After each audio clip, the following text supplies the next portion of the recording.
terminar el curso hoy. Y vaya que raro, porque primera vez que termino este curso con los contenidos llegando hasta el 2020. Así que hay que hacer una fiesta esta noche especial por haber terminado todos los contenidos del curso.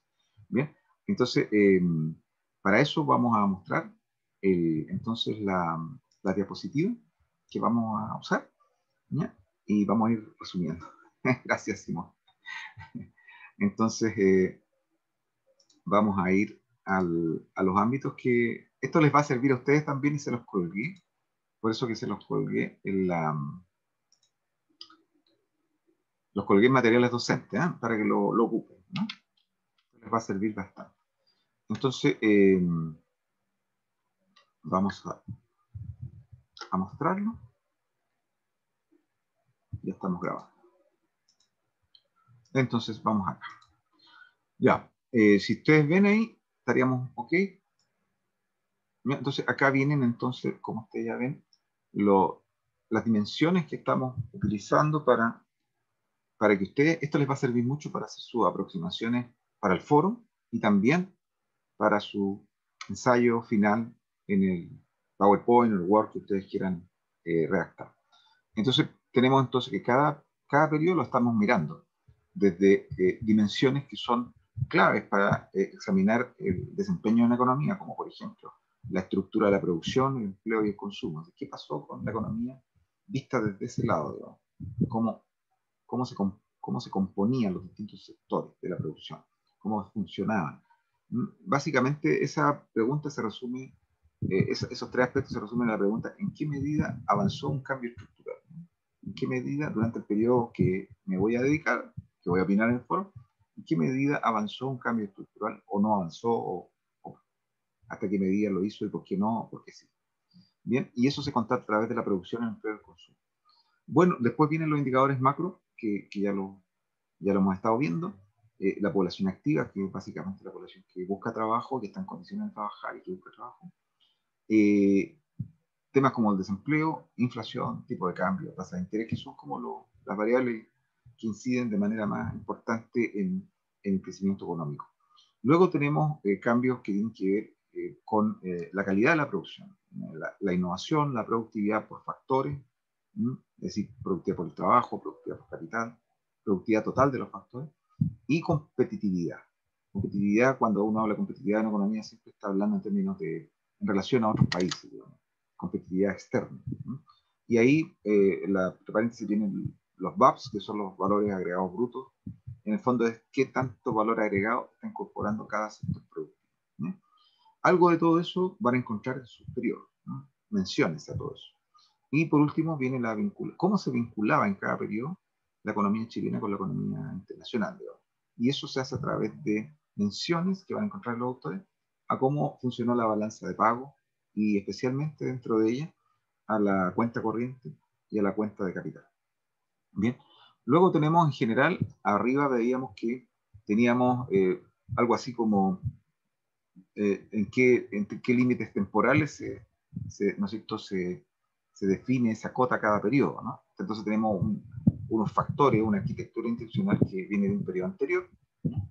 Luego tenemos que en algún momento eso entra en crisis, en agotamiento, ¿no? Y, ¿no es cierto?, de alguna manera eso obliga a que la economía y el país en general se tengan que replantear y encontrar un replanteamiento del modelo de crecimiento, un modelo económico, pero muchas veces eso está unido a un cambio en la estructura social y en las instituciones políticas, ¿no?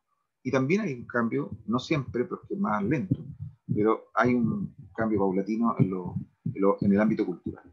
Entonces, y ahí tenemos abajo, por ejemplo, ahí aparece, ¿no es cierto?, economía chilena desde su independencia hasta hoy, pero uno tendría que leer esto como cada periodo, ¿no? Y luego vienen los resultados, que es lo que vamos a ver también ahora en un ratito.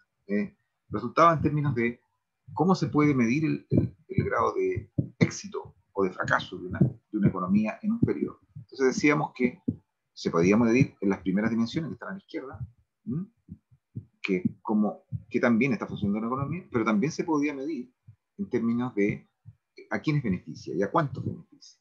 Entonces eso se capta a través de la renta o el ingreso, el desarrollo humano, ¿m? El tema de la desigualdad, ¿ya? Tanto global como por categoría. Ahí está, hay desigualdad de género, hay desigualdad urbano-rural, hay desigualdad global, así se puede subdividir. Y luego tenemos el término de reproductividad ambiental, aunque ese indicador sabemos que sería, eh, sería un arcaísmo pedirlo para el siglo XIX, porque en el siglo XIX y hasta hace muy poco a nadie le interesaba el tema de la reproductividad ambiental. ¿Bien? Entonces ahí tenemos como los ámbitos, tenemos algunos indicadores, y eso es lo que a ustedes les podría servir, y esto es lo que se los colgué, ¿no? Para que ustedes, esto les sirva de guía para construir su argumento, al momento de hacer su ensayo y al momento de posicionarse en un foro sobre estos temas, ustedes tengan esta mirada. Ahora, en las clases, que todas han sido colgadas, y aquellas que no que se perdieron, la última de la dictadura, bueno, también les colgué los PowerPoint para que ustedes puedan tener acceso a argumentos por lado y lado. ¿Mm? Bien, entonces dejo de compartir esto y ahora pasamos ya. Profe, Dime. una consulta. ¿En qué ítem iría movilidad social? Si es que hay, digamos, datos de... ¿En Perfecto. qué, Claro, buena ujú. pregunta en desigualdad. Porque movilidad social sería la antítesis a la desigualdad social. Mientras más movilidad social hay, en general tiende a disminuir la desigualdad de ingresos. Ok, gracias, Eso. profe. Así que ahora vamos a ver entonces, voy a terminar con la última parte de la economía chilena hasta hoy, y después ya los últimos rasgos positivos, por decirlo así, y con eso ya pasamos a ver los negativos. Así que muy rapidito para que no se nos escape el tiempo. ¿Bien? Voy a de nuevo compartir esta parte solamente para efectos de ir rápido, ¿ya? Y para hacer un último vistazo de la macro, del funcionamiento de la macro y el desempeño general del país durante el periodo que va entre 1990 hasta el año 2020.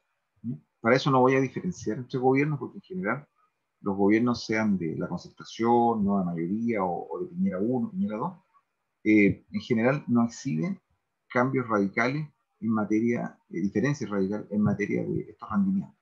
Entonces, yo ya les comentaba la vez pasada que en materia, vamos entonces por muy general, ¿no? Haciendo como titulares, comentando cómo han sido los desempeños de la economía chilena del año 90 hasta hoy, en los órdenes que aparecen a la izquierda. Bueno, en materia de estructura de la producción, empleo y consumo, sin duda que la economía chilena ha experimentado, ha seguido profundizando su cambio estructural, y eso se nota en que cada vez más, ¿no es cierto? Hay un menor número de trabajadores destinados, dedicados a las tareas agrícolas, ¿ya? O sea, en este momento ni siquiera el 10% de la población se dedica a producir alimentos, ¿no? Y eso es un fuerte indicador que el cambio estructural ha seguido su camino. Luego, ya sabemos que a fines del siglo XIX y a comienzos del XX comenzó a aparecer otro factor que muestra un cambio estructural. El cambio estructural significa salir de las actividades, sobre todo agrícolas y rurales, y comenzar a desplazar producción, empleo, hacia las economías urbanas, ¿ya? Y eso significa básicamente que en desmedro del peso que tenía la agricultura y otros sectores primarios, empieza a crecer, ¿no es cierto?, la manufactura, la industria y cada vez más los servicios. Y eso ya se empieza a notar a fines del siglo XIX. La tesis doctoral de Ignacio Pérez muestra claramente que hace 1930 ya los servicios son el principal agregado económico en las ciudades chilenas hacia 1930. Por lo tanto, no es que la economía chilena se haya terciarizado ahora, eso viene pasando hace mucho tiempo. Tiene que ver con la especialización que surge en las ciudades y cómo entonces al alero de las ciudades se van formando mercados internos propios que van cobijando, permitiendo que se desarrollen actividades, sobre todo de servicios que antes de otro modo habrían sido imposibles. Entonces, ahí aparece el canillita que vende diario, aparece el peluquero que corta el cabello, aparece, ¿no es cierto?, el boxeador, el jugador de fútbol, todos son servicios. ¿Sí? Entonces, esos servicios siguen avanzando a lo largo del siglo XX, y hoy día estamos pasando ya, podríamos decir, a una fase claramente donde Chile no es la excepción, en la que la economía mundial se está trasladando masivamente hacia el área de servicios, salvo economías que tienen ventajas competitivas muy acentuadas, para concentrar la producción industrial del mundo, como China, India, y qué sé yo, Brasil, México, digamos, Rusia, que son los famosos países BRICS, ¿no? O los nuevos países industriales. Los demás países del mundo están, en el caso de los países no desarrollados o en vía de desarrollo, o que todavía no han llegado a ser desarrollados como los nuestros y otros países mucho más pobres que los nuestros, ¿no? Del cuarto mundo y del tercer mundo, todos esos países, la gran mayoría de ellos que no tienen las ventajas competitivas de los grandes países, nuevos países industriales, están básicamente no participando de este sector industrial. Y los países desarrollados solo se han quedado con aquella parte de la producción industrial que les reporta grandes ganancias en la medida que es un sector industrial de alta tecnología y con altísimo valor agregado. Y eso es lo único que no han deslocalizado, es lo único que no han permitido que se traslade hacia los nuevos países industriales, ¿sí? Que son los que están ahora cogiendo la gran parte de la producción mundial de textiles, de alimentos, de industriales, ¿no? Todos los productos industriales de menor categoría, digamos, están siendo producidos por estos BRICS. Por lo tanto, si ustedes se fijan, esto que ya se está dando en los países desarrollados indica que en esos países desarrollados ya la gran mayoría de la población, estamos hablando quizá el 80%, se va a empezar a dedicar solo a servicios. Eso es lo que está ocurriendo en los países desarrollados en este momento.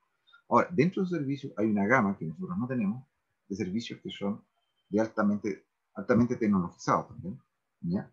Y que necesitan una alta cualificación, es decir, mucha educación. Educación y educación, digamos, productiva, con fines productivos. Entonces, ellos van a una parte de esos servicios importante, la mitad o un tercio por lo menos, son servicios de alta tecnología y que se exportan, ¿no?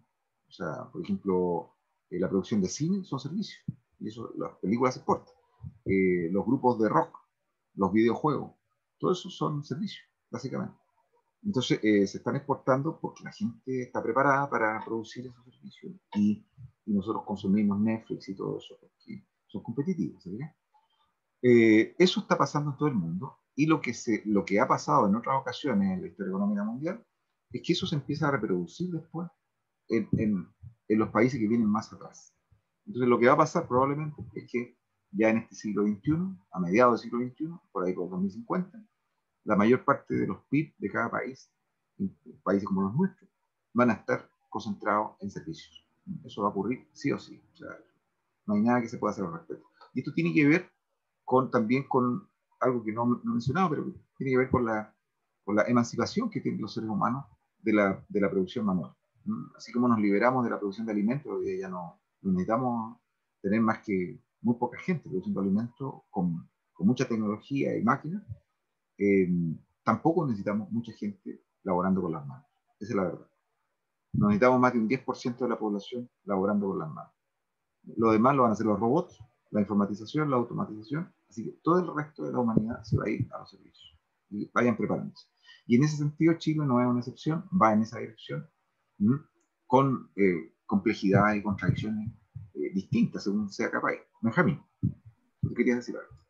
Sí, profe. En el segundo grupo de estos países como que desarrollan servicios de alta tecnología, además de como las típicas potencias europeas y Estados Unidos, Canadá quizá. Y, o sea, mi duda es, aparte de Japón y Corea del Sur, ¿qué otros países fuera como de estos continentes que ya le dije, o forman parte de ese grupo? O si es que lo hay, porque quizás no lo haya. De industria de alta tecnología, ¿no?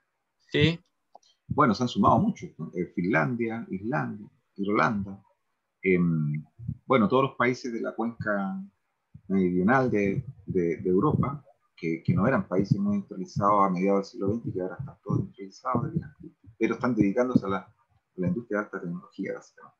Porque toda la vieja industria se deslocalizó. Por ejemplo, piensa en los astilleros navales en Bilbao, en el País Vasco, en España. Desaparecieron ya más de una década. ¿Por qué? Porque Corea y ahora China, perdón, están concentrando toda esa producción de astilleros navales. ¿Mm? La producción de acero, de química, toda esa producción de industria de base ya se trasladó hace tiempo. a los nuevos países industriales. Entonces los países que están prosperando hoy día en base a la inflación ya no lo hacen en base a esos viejos sectores. Los sectores ya hace tiempo se trasladaron a países que masivamente producen más baratos sus bienes. Ahora, por otro lado, ¿no es cierto? Hay que decir, algo que me faltó agregar, que lo que sí está haciendo ruido en nuestro caso, y es que era importante decirlo, es que nosotros hoy día no estamos en condición de hacer una transición organizada y armónica a este proceso de terciarización. O sea, hoy día, si nosotros estamos entrando tarde, mal, de mala manera, y con muy pocas expectativas de tener éxito en ese proceso. Porque estamos entrando con todavía una población poco educada y con una pauta productiva que no está preparada con un sistema empresarial para abordar este desafío. Es decir, si tú tienes una mayor parte de los grandes empresarios, no son más del 5% de todas las empresas del país, que todavía no les interesa abordar estas áreas de alta tecnología, de servicios tecnologizados, por mucho que tengamos doctores, digamos, en estas materias en Chile y que mejoremos la educación todos los días, eso no va a haber campo laboral para esas personas y se van a tener que ir a trabajar, fuga de cerebro se le llama eso, a otros países donde sí son aprovechados en esa área. ¿Verdad? Entonces, ¿qué es lo que ocurre ahí? Que no tenemos una estructura productiva que esté preparándose para enfrentar ese desafío. Entonces, ahí es donde tenemos el problema. Tenemos un mercado de trabajo muy segmentado, donde todavía hay una vasta cantidad de trabajadores empleados en bienes, digamos, de poco valor agregado y de servicios de poco valor agregado. Entonces, ahí si no se hace algo, vamos a seguir dando pena, digamos, como la mayor parte de América Latina que no está entrando a este proceso. Los países que están entrando son los que se prepararon, ¿ya?, para generar desde el Estado nuevas reglas del juego que incentivaran al sector privado, a través de todo tipo de estímulos, para emigrar a la industria de alta tecnología y a los servicios de alta tecnología. Eso no ocurre por casualidad. En Israel, por ejemplo, yo les comentaba, en todos estos países que he mencionado, ¿ya?, es notorio la influencia del Estado en poner incentivos. Todas las universidades se unen en un consorcio de 20, 40 universidades, se hace un parque científico-tecnológico donde están todas las universidades poniendo su mejor gente para investigar, y surgen semilleros de empresas por todas partes, de startups, y acá en Chile no se ve nada de eso, no está ocurriendo. Y mientras no ocurra, vamos a seguir dando la hora y dando pena. Entonces vamos a seguir todavía colgados a un modelo primario exportador y que dependemos de los caprichos del mercado internacional, que si se cae la demanda y los precios, estamos jodidos. Entonces, ese es un problema que hay que decirlo. O sea, a pesar de los progresos que ha hecho en los últimos años Chile, no nos hemos zafado de estar viviendo este cambio estructural de una mala manera. No estamos viviendo el cambio estructural virtuoso, sino que estamos pasando por un cambio estructural todavía defectuoso. Resumo ahí, digo. ¿Te parece, Benjamín? Porque hay muchas cosas que son titulares, ¿no? En cuanto a los indicadores macroeconómicos, ya lo abordamos. En general, en Chile se está viviendo un desempeño, se ha venido viviendo un desempeño bastante positivo en materia de aprendizaje macroeconómico. Chile no es un país que tiene altas tasas de desempleo hace bastante tiempo, a pesar de que hay informalidad todavía, que no es poca, digamos, es mucho más baja que en muchos países, en general la mejor prueba de eso es que la gente viene a Chile de otros países, y no son los chilenos que se van al exterior. Lo que sí había ocurrido en otros momentos de la historia económica de Chile. O sea, ese millón de chilenos que se va a Argentina a buscar trabajo entre fines del 19 y comienzo del 20, es prueba de que ahí no era muy atractivo nuestro país que iba. En cambio, ahora sí, Chile es un país atractivo. Entonces, desde el punto de vista de la demanda de trabajo, hay empleo y los salarios, salvo esta situación que hemos venido viviendo ahora, digamos, el estallido social y la pandemia, en general la tendencia es que los salarios van a seguir subiendo, salvo que haya una inmigración tan voluminosa, que eso es lo que hay que cuidar, que eso impacte negativamente sobre todo en algunos sectores, y genere, además de problemas económicos y que impida que sigan subiendo los salarios, podría generar algunos niveles de desempleo en algunos sectores, y eso va a traer como consecuencia un rechazo generalizado de los sectores populares a una inmigración más masiva. Así que si quieren entrar en serio a esa discusión, ¿ya? No puede haber inmigración no selectiva.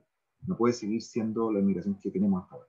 Va a tener que empezar a ser regulada y selectiva, como ocurre en todos los países que tienen una simetría en relación a zonas adyacentes a otros países en los que no hay tanta demanda de trabajo ni tanta oportunidad, que empiezan a recibir mucha inmigración y no pueden sostenerla, porque el precio que va a ocurrir con eso es que los trabajadores chilenos empiecen a reclamar y ellos mismos sean los que empiecen a votar por políticas cada vez más restrictivas. ¿Sí? Ignacio, te quería decir algo. Sí, profe. Bueno, respecto a ese pronóstico, creo que eh, ya se, ese fenómeno ya se produjo. O sea, la saturación del mercado laboral. En algunos sectores sí. Sí. Entonces, claro, más encima sobre otros procesos económicos que están teniendo países vecinos, claro, la mayoría de esa migración se vino a Chile. Entonces, claro, cuando se toma como tema de preocupación la saturación del mercado laboral y entramos también al problema de la trampa malthusiana, o sea, cuántos recursos, o sea, cuánta población puede sostener los recursos que se están produciendo. Entonces, Bueno, no creo que eso vaya a ocurrir, porque la trampa malthusiana necesita otro componente, que es la productividad agrícola. Acá no tenemos ese problema. O sea, aquí podrían entrar 50 millones de personas y probablemente vamos a tener alimentos para eso. No hay problema por eso. Pero sí, la primera parte tienes toda la razón y ya se está produciendo. Efectivamente. o sea que, claro, respecto a los productos agrícolas, efectivamente Chile tiene para no solamente capacidad de producir alimentos, no solamente del campo, sino que también del mar. Pero en cuanto, por ejemplo, al régimen de consumo, dudo que se pueda mantener, sobre todo, bueno, por la situación económica que viene de Chile en el último año. No creo que haya problemas por ese lado, porque la productividad en la producción primaria de agrícola y agropecuaria, como te digo, no ha tenido problemas. Pero sí va a generar, por ejemplo, mucho descontento, ya lo está generando en áreas como la construcción, en los Ujú. servicios urbanos, donde se ve una concentración muy fuerte de migrantes en algunas tareas que están desplazando mano de obra de chilenos. Y así es simple. Las empresas chilenas viven buscando trabajadores, ojalá esclavos. Entonces, en la medida Claro. que estos trabajadores vienen desesperados, haitianos, colombianos, venezolanos, por emplearse a como de lugar, está surgiendo muchos contratos negros, sin derechos de ningún tipo, ¿te fijas? Y claro, eso debilita aún más a los sindicatos chilenos, debilita aún más a las capacidades de negociación de los trabajadores chilenos. Todo esto lo digo porque yo sé que aquí en nuestra facultad, y está bien que sea, hay un discurso muy favorable, muy acogedor y muy humanitario. ¿Sí? Pero ojo con eso, porque eso hay que calibrarlo. Yo también comparto eso de que no hay que discriminar a los inmigrantes. Me parece fatal que hayan personas que lo menosprecian, que hacen burla o que lo discriminan, los maltratan. Estoy totalmente de acuerdo con eso. Pero otra cosa es decir, venga quien quiera. Eso es insostenible. ¿Sí? Y yo creo que si uno se queda en las políticas culturales, tiende a ocurrir eso. Hay que tener una baraja de política más amplia. Pero sigamos. Bueno, Entonces, tenemos el tema del empleo. En general, el país no debería tener mayores problemas para mantener bajas tasas de empleo porque ya sabe la fórmula cómo hacerlo. El problema es que lo hace creciendo en base a sectores poco competitivos o que son competitivos solo circunstancialmente por ciclos benéficos de materias primas, de commodity, y eso, como ustedes saben, tiene los componentes que ya he señalado. O sea, tiene años buenos y luego años malos. Y eso es lo que impide que el crecimiento sea sostenible en el tiempo y que genere las condiciones para dar prosperidad. Eso por un lado. En el ámbito de la inflación ya dijimos que la inflación ya aprendimos a manejarla y espero que eso no se retroceda. En el tipo de cambio hay un excelente seminario de grado ahora que está terminando de un compañero de usted que ha hecho un excelente trabajo para probar cómo, ¿no es cierto?, Chile ha logrado también domar esa bestia, digamos, que lograr un tipo de cambio estable. ¿Mm? No llega hasta hoy, pero bastante avanzado tiene hasta el año, digamos, 90 y por lo menos hasta fines de los 90, hasta el comienzo de la década del 2000, Así que eso también se ha ido mostrando que ha sido un aprendizaje interesante. En la tasa de interés, después de la reforma a los bancos sucedida de la crisis de los 80, hemos logrado tener en general un manejo de tasa bastante prudente y muy equilibrado, porque el Banco Central, hay que decirlo, siendo autónomo, se ha manejado muy bien en el control de la inflación, en las políticas cambiarias y en el manejo de la tasa de interés. O sea, esos tres indicadores, los tres pertenecen al Banco Central y el Banco Central se ha conducido de manera bastante eficiente en eso. En el ámbito donde estamos mal, ¿ya? En el ámbito de el fomento, el cambio al fomento, o sea, el fomento a un cambio productivo, a un cambio en la matriz productiva, ¿no? Y exportadora. Y ahí donde el Ministerio de Hacienda, y sobre todo el Ministerio de Economía con Corfo, aparecen como muy atrás, al lado de los éxitos que se han conseguido en materia, digamos, de manejo fiscal y manejo monetario, los aportes para ampliar y mejorar la materia productiva y exportadora de Chile aparecen muy modestos. Pero igual quisiera referirme a aprendizajes que es bueno que los conozcan en materia fiscal. Así como hemos visto que todo el siglo XX y desde atrás en Chile tuvo permanentemente como telón de fondo un problema de manejo fiscal, o sea, el Estado tendía a gastar más de lo que ingresaba, ¿ya? Por lo tanto los presupuestos fiscales siempre estaban con problemas. Hay que decir que desde fines de los 80, digamos, y todavía gobernando la dictadura, claro que con otros problemas que vamos a ver ahora, ¿no es cierto? Se aprendió a manejar el presupuesto fiscal y ya con los 90 en adelante ese manejo ya ha progresado de una manera espectacular. O sea, Chile es uno de los países que tiene mejor manejo fiscal en el mundo. Eso no lo digo yo, lo dicen consultoras internacionales que han estudiado como hay, un, hay, un, hay una consultora suiza, ahora no recuerdo cómo se llama, que cataloga a Chile como uno de los mejores manejos fiscales en el mundo a la década del 90, digamos, y buena parte del 2000. O sea que Chile ha aprendido mucho en esa materia y vaya que los países vecinos les gustaría tener ese manejo fiscal. Ahora, ¿qué es lo que ha permitido avanzar tanto en manejo fiscal? Primero que nada, que a fines del periodo de la dictadura, y esto fue también hay que decirlo, como responde, digamos, al César lo que es del César, la dictadura introdujo, los economistas que reemplazaron a Chicago, introdujeron un primer estabilizador automático, se le llama esto, en materia fiscal, que fue el Fondo de Estabilización del Cobre. Yo no sé si han escuchado hablar del Fondo de Estabilización del Cobre. Básicamente, la idea fue una muy buena idea. La idea fue que, en vez de gastarnos todo el dinero, cada vez que tengamos un ciclo positivo de precio, de demanda y precio del cobre, guardemos una parte para que cuando vengan esos otros periodos que sean más bien flacos, digamos, de vacas flacas en materia de demanda y precio del cobre, tengamos ahí un fondito para sostener los presupuestos fiscales. ¿Ya? Eso se hizo al final de la dictadura y funcionó bastante bien. Por eso que al final de la dictadura la economía tendió a equilibrarse bastante antes que le viniera el desenfreno para gastar populistamente e intentar que su candidato ganara la elección, cosa que también hicieron. Pero en general eso se mantuvo y luego la concertación le agregó, se fue sofisticando. ¿Ya? Entonces, lo que comenzó siendo un fondo de estabilización del cobre, ¿ya? Pasó a ser después, ya en los años 90, cada vez más un concepto que se fue perfeccionando. ¿Por qué? Porque en materia fiscal, los bancos centrales que asumieron después con la concertación, empezaron a acuñar la idea de tener siempre un superávit fiscal, aprovechando lo que ya era el Fondo de Estabilización del Cobre, pero ahora le fueron agregando otros componentes. Por ejemplo, le agregaron un fondo de estabilización del precio del petróleo. Miren qué interesante. O sea, así como podemos ahorrar mientras el precio del cobre es bueno, podemos también ahorrar mientras el precio del petróleo es bajo. ¿Se fijan? Entonces ahí tienes dos fondos que están contribuyendo a lo mismo, a que el Estado ahorre más para momentos malos. Entonces, si ya teníamos fondo del cobre y ahora le agregamos fondo de estabilización del precio del petróleo, significa que ahora tenemos dos fuentes que contribuyen a eso.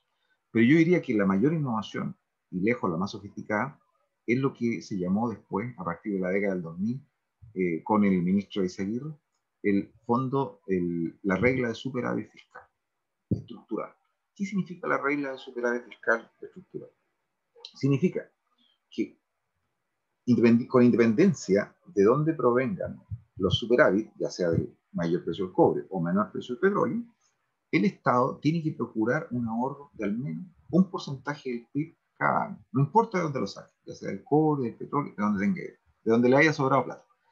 Pero que cada año el presupuesto termine el ejercicio fiscal con un ahorro que no puede ser menor a ese porcentaje. ¿Se entiende? Esa es la regla de superávit fiscal. Entonces, al comienzo se puso un 0,5 del PIB. Claro, no nos parecerá poco, pero eso significa bastante plata, significa mucha plata. ¿Y esa plata qué se hacía con esa plata? Esa plata, así como existía antiguamente el Fondo de Estabilización del Petróleo y otro del Cobre, se creó un Fondo de Estabilización Fiscal en el extranjero. Por lo tanto, esa plata que ahorra el Estado chileno se invierte en el extranjero, en activos y en inversiones que rentan al Estado chileno y que le permiten entonces seguir gastando y manteniendo los presupuestos fiscales. Entonces, ¿eso significa qué cosa? Por ejemplo, que si se emprende la construcción de, qué sé yo, de 50 hospitales, ¿ya? En el curso de 50 años, esa construcción no va a quedar interrumpida porque eventualmente en algún año pudiera brotar algún déficit. ¿Y por qué no va a brotar un déficit? Porque los déficits están a ser todos manejados. Porque con la regla de superávit fiscal es casi imposible que haya un déficit. ¿Se fija? Salvo en ocasiones como esta. Porque en ocasiones como las que estamos viviendo se entiende que no se puede, la economía no tiene que pasar al otro extremo. No es momento de superávit, no es momento de ahorro. Es momento de usar ese superávit acumulado en el extranjero, que ahora entonces se entiende que puede financiar un déficit fiscal como el que estamos viviendo hoy día. En este momento el déficit fiscal es del 7% del PIB, pero es perfectamente financiable porque gracias a que tenemos alrededor de 30.000 millones de dólares en un fondo de estabilización fiscal que está en el extranjero. ¿Se fijan? Eso no lo tiene ningún país de América, ninguno. Hay algunos que están tratando de copiar a Chile, pero es una innovación sumamente importante porque le permite a Chile tener estabilidad en sus políticas de todo tipo. ¿no? Y permite que el Estado pueda diseñar planes muy responsables. Va a poder ejecutar presupuestos sin ningún problema. Benjamín, ¿tú querías decir algo, parece? ¿No? ¿Me equivoqué? Sí, profe, me surgió una duda. Que si bien este manejo, o sea, usted dice que, bueno, y lo explicó ahora, del buen manejo fiscal que ha tenido Chile. Hace poquito leí una columna así que hablaba como de las buenas estadísticas económicas chilenas que bueno, habían desde las últimas décadas.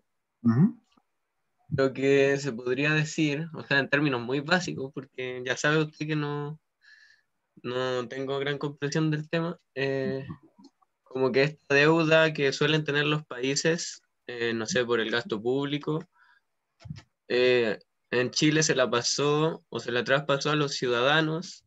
Y bueno, hay estadísticas también que muestran como el gran porcentaje de gente que vive endeudada, etcétera, etcétera.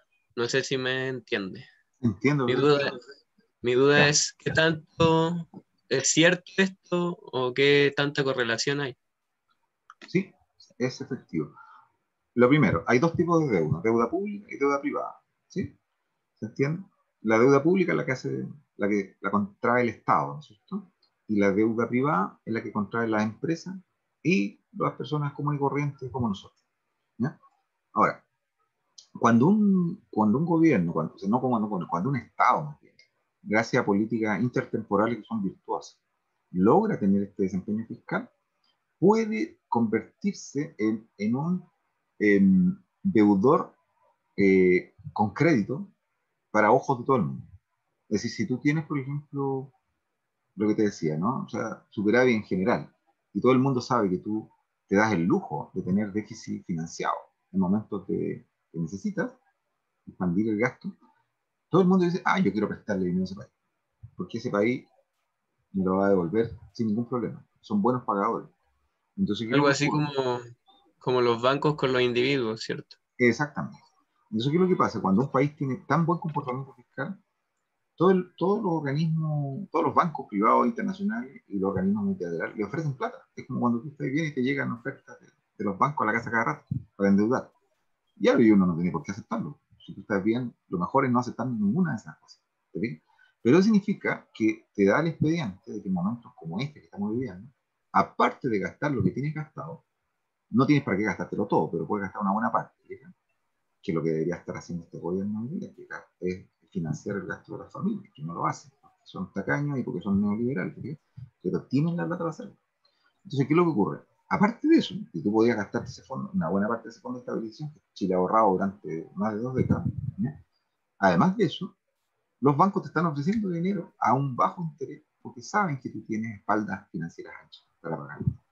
Y saben que tú eres un buen pagador, que eres buen responsable.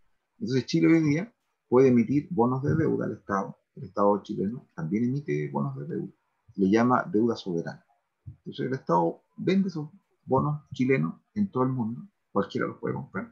Y como el país tiene tanto prestigio, como buen pagador y que responde a tiempo, que no anda, te fijas, no anda cayendo en default, en ese tipo de cosas, eh, tú tienes una baja tasa de interés y hoy día tú puedes duplicar el gasto que se está haciendo hoy día para enfrentar la pandemia, por ejemplo, vendiendo esos bonos.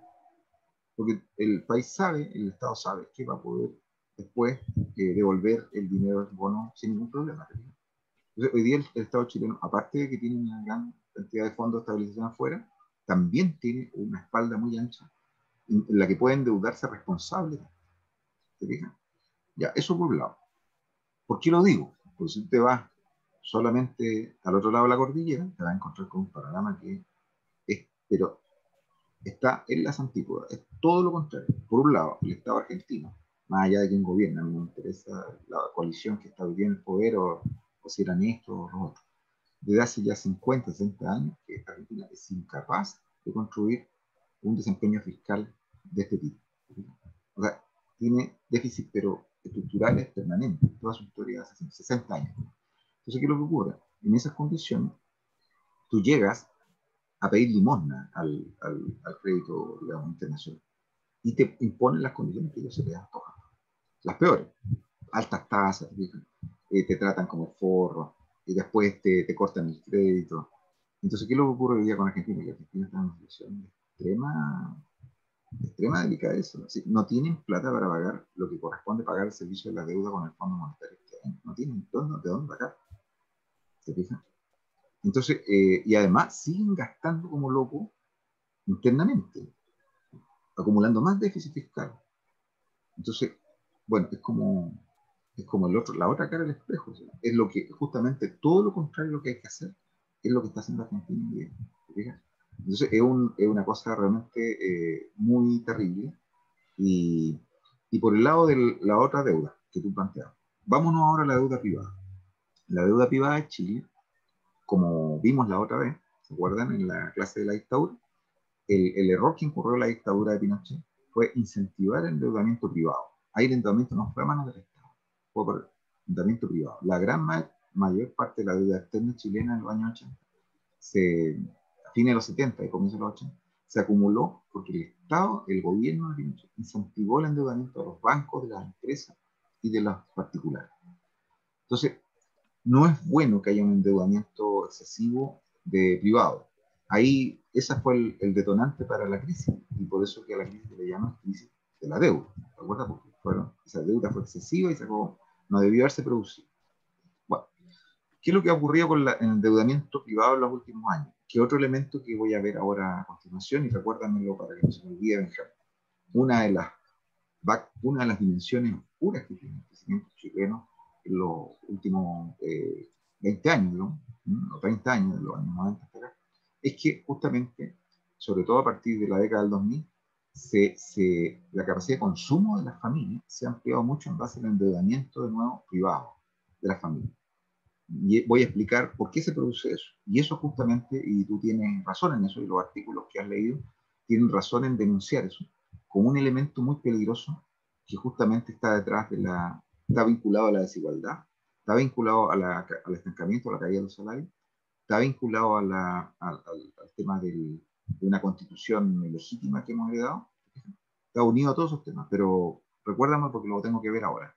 Es justamente uno de los puntos negros, el endeudamiento privado de la familia en casas comerciales, en financiera, en todo tipo de cosas, porque no les alcanza el dinero para llegar a fin de mes. Básicamente ese es el argumento que quiero entrar ahora.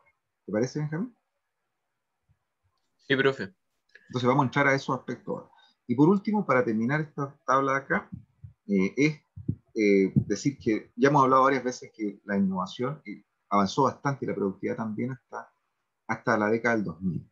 Y luego se estancó. Llevamos casi 20 años de estancamiento de la productividad, lo que está muy unido al hecho de que no hemos sido capaces de crear una estructura productiva más sofisticada que aproveche un mejor cambio estructural en favor de una industria de alta tecnología y servicios de alta tecnología. ¿Se fijan? Está todo esto unido. Entonces, la productividad se ha estancado y la competitividad externa del país también ha caído, porque resulta que al depender demasiado tiempo en ciclos exitosos de productos primarios, esos ciclos se acaban. ¿Te fijas? Entonces, cuando se acaban esos ciclos, perdemos competitividad. Entonces, es como un flujo y reflujo, flujo y reflujo. Entonces, hay que escapar de esa trampa. Y por eso que entonces podríamos decir que esta celdilla que está ahí, también es una celdilla negativa desde el 2000 hasta ahora. No ha mejorado. Ese es otro punto negro. Entonces, tenemos punto negro, medianamente negro, el cambio estructural. En la parte macroeconómica hemos avanzado mucho, pero en la parte de innovación, productividad, competitividad, estamos mal. Ahí nos estancamos. Y en la vinculación con la economía internacional, en términos de balanza de pago, no hemos aprendido a manejarnos y maniobrar en este océano turbulento y lleno de tempestades, pero sin resolver el punto 1 que está arriba y el punto tercero que es la innovación, productividad y competitividad. Ese sería como el resumen. O sea, sabemos sobrevivir en periodos muy negros, que se nos cae el comercio, como ocurrió con la crisis asiática, y sabemos redirigir parte de nuestras exportaciones o adaptarnos, digamos, cuando se nos viene abajo la economía internacional por una crisis general o porque se nos cae algún mercado en específico y caen los precios y la demanda de algunos productos que exportamos. Ya sabemos manejarnos en eso, pero sabemos sobrevivir, pero no sabemos mejorar nuestra posición frente a la economía internacional, ¿se entiende? Son dos cosas distintas. Entonces ahora pasamos justamente a la parte que está al final, que es la renta, desarrollo humano, desigualdad, y que él tiene que ver con la pregunta de Benjamín. Dejo de compartir acá y vamos a ver eso. Entonces, ahora sí, vamos a ampliar esto. Bien. Nos queda algunos tiempitos, yo creo que alcanzamos. Ya esto lo he hecho en 20 minutos, así que creo que lo puedo hacer en otros 20 minutos. Acá está. Ya, entonces, en esta presentación que viene al final, vamos a mostrar de qué manera, efectivamente, estos puntos negros que hacía notar en los últimos 30 años y sobre todo los últimos 20, han ido en paralelo con un mal desempeño en materia de desigualdad, en materia de salario y en materia de endeudamiento, como planteaba Benjamín, y otros factores que vamos a ver a continuación. Bien. Entonces, recuerdo simplemente lo que ha sido la historia de los salarios los últimos 20 años, los últimos 40 años. Tuvimos una caída muy fuerte de los salarios, como ustedes ven acá, al comienzo de la Unidad Popular. Esa caída se acentuó durante los primeros años de la dictadura, hasta el 75, ¿no? Luego hubo una recuperación, pero vino en la crisis de la deuda, que ustedes ven acá. La están viendo, ¿no? ¿Ven el mouse? ¿Cómo lo muevo? Sí. Ustedes me dicen. Entonces, acá tuvimos una recuperación, pero luego con la crisis de la deuda, por culpa de los Chicago, repito eso, es una crisis que no deberíamos tener, vuelven a caer los salarios, ¿no? Y entonces tenemos entonces que la recuperación comienza realmente a partir de los gobiernos de la concertación en los años 90. Pero el problema es que esa recuperación se hace plena, es decir, alcanzamos el nivel de los salarios que teníamos el año 69, recién lo alcanzamos el año 2008. En 2008, o sea, hace alrededor de 10 años, alcanzamos el nivel que teníamos el año 69, es decir, hace 50 años. O sea, esto se puede interpretar de distintas maneras, pero la forma más fácil es decir, tenemos una caída brutal de los salarios durante un periodo de alrededor de 20 años y luego una recuperación muy leve, muy lenta de otros 20 años. Entonces, en el fondo, es una historia de una pérdida de renta impresionante para los trabajadores chilenos. O sea, los trabajadores chilenos no la han pasado bien. la mayor parte de los últimos 50 años. Si bien es cierto que los salarios, al recuperarse a partir de los 90, y sobre todo a partir del año 2009 hasta hoy, tuvieron un crecimiento neto, o sea que los últimos 10 años sí que los trabajadores chilenos tienen un salario mucho mayor que el que tenía el año 69, eso es cierto, nada que decir al respecto. Pero eso en los últimos 10 años. ¿Y qué es lo que ha pasado con la desigualdad? Entonces la desigualdad, tenemos entonces que aquí la desigualdad calculada con los datos de Javier Rodríguez, ¿no es cierto? La desigualdad volvió a subir durante la dictadura, ¿ya? Y luego comenzó a bajar con los gobiernos de la concertación, pero el problema es que hasta el año 2017, aquí no alcanza a aparecer, el año 2017, con la encuesta que hace, teníamos la misma desigualdad que había el año 69. Es decir, estamos llegando a ese nivel de desigualdad, que está ahí, a 0,47 de coeficiente de Gini, pero después de haberla pasado pésimo, tenido una desigualdad durante estos 40 años. Entonces, no es mucho de lo que merezca alegrarse uno, digamos. Entonces, cuando hay gente que dice, y insisto en esto, algunos economistas que creen que el largo plazo son los últimos 5 años, hay que recordarles cada vez más que largo plazo involucra los últimos 50 años. ¿Sí? Y si uno examina el desempeño de la desigualdad de los últimos 50 años, en general la historia es terrible, es catastrófica. O sea, si celebramos con una fiesta que el año 2017 volvimos a tener por fin una desigualdad más baja como la que teníamos en el año 1969, porque estamos chiflados. ¿Entiendes lo que te quiero decir? Entonces, la desigualdad ha tardado mucho tiempo en volver a caer. Y cuando cayó, no ha logrado caer más de lo que era el año 69. Es decir, en nuestra sociedad sigue siendo tan desigual como la que teníamos el último año de gobierno de Eduardo Frei Montalva. Y eso es terrible.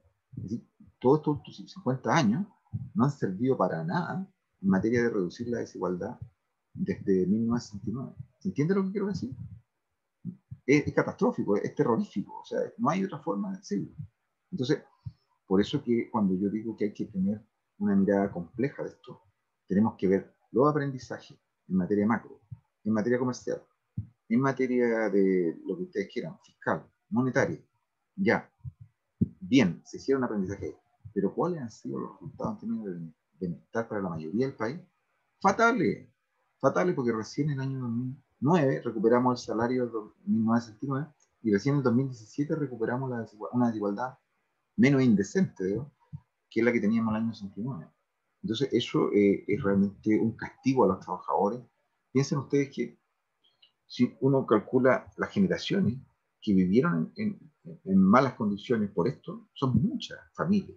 Son 3 generaciones, por lo menos, de personas que han vivido mal. ¿Se fijan?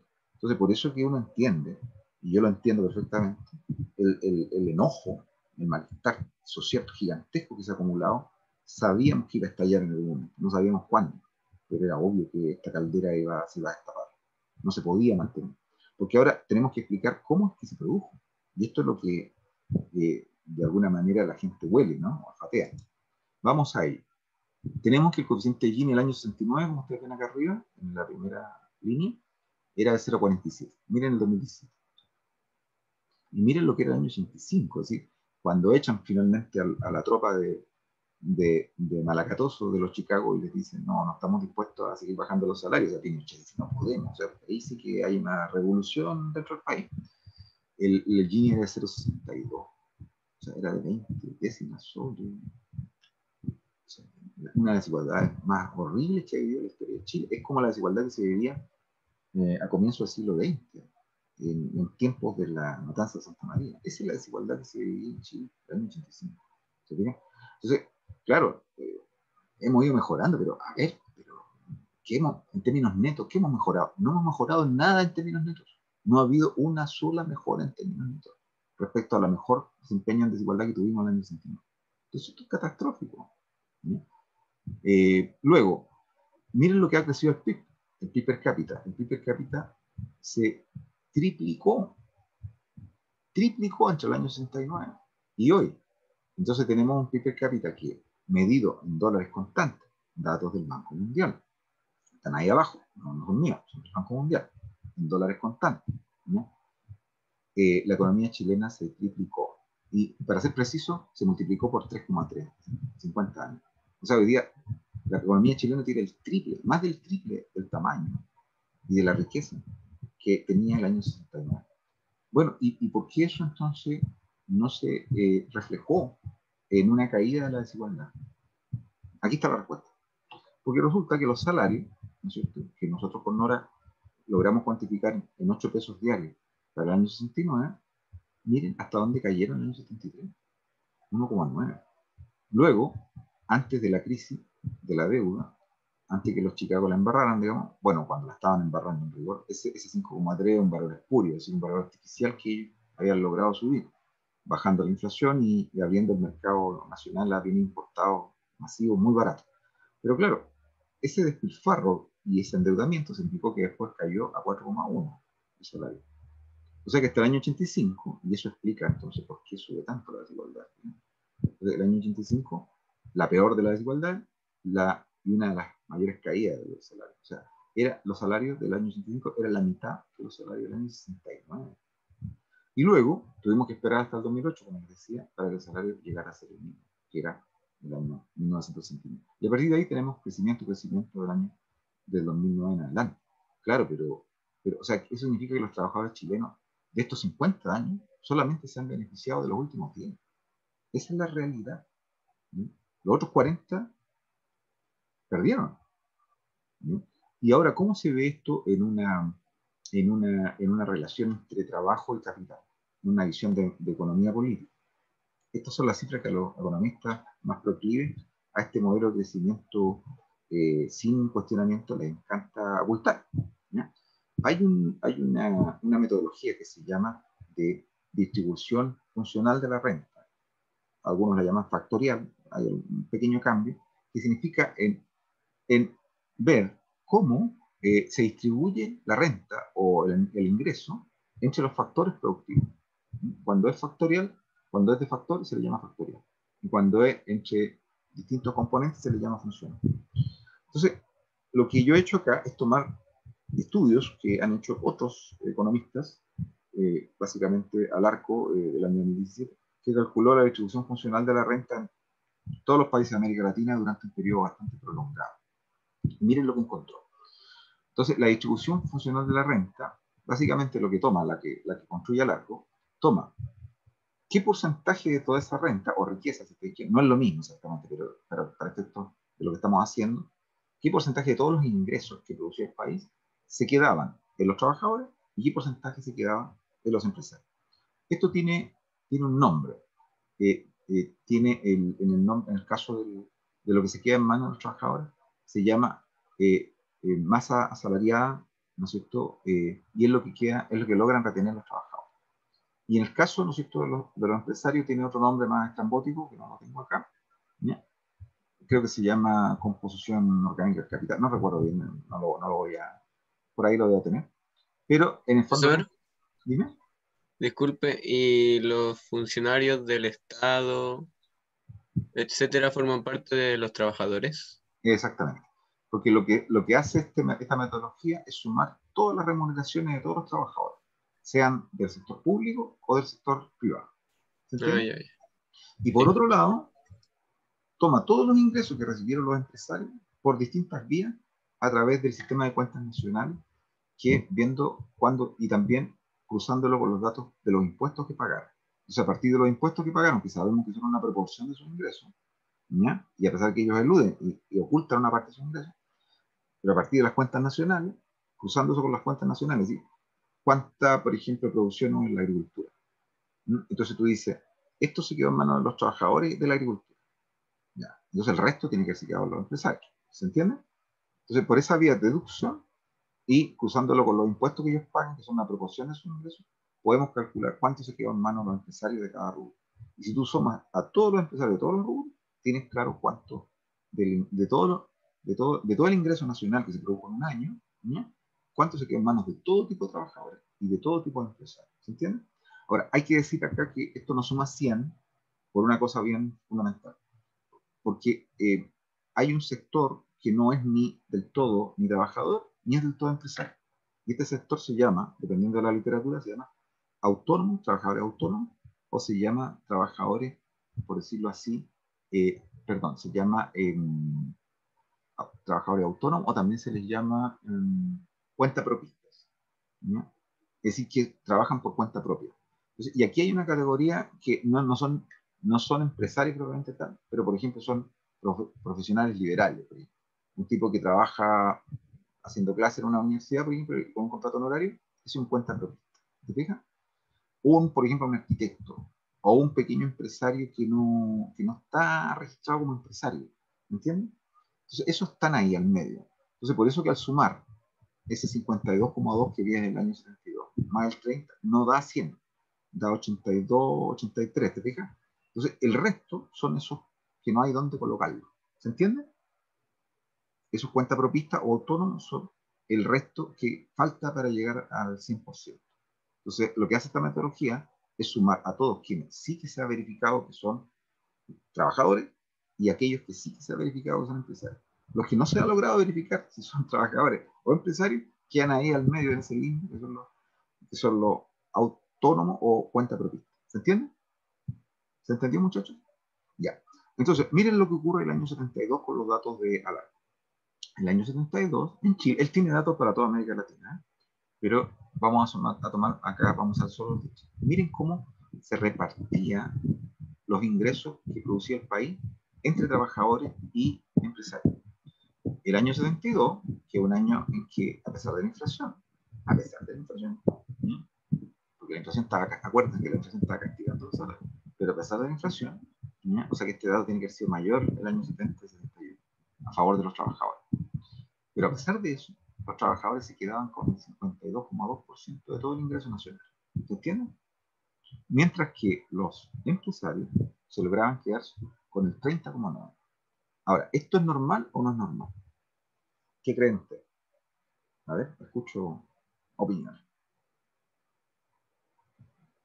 ¿Qué creen ustedes? ¿Es normal esa proporción o es atípica?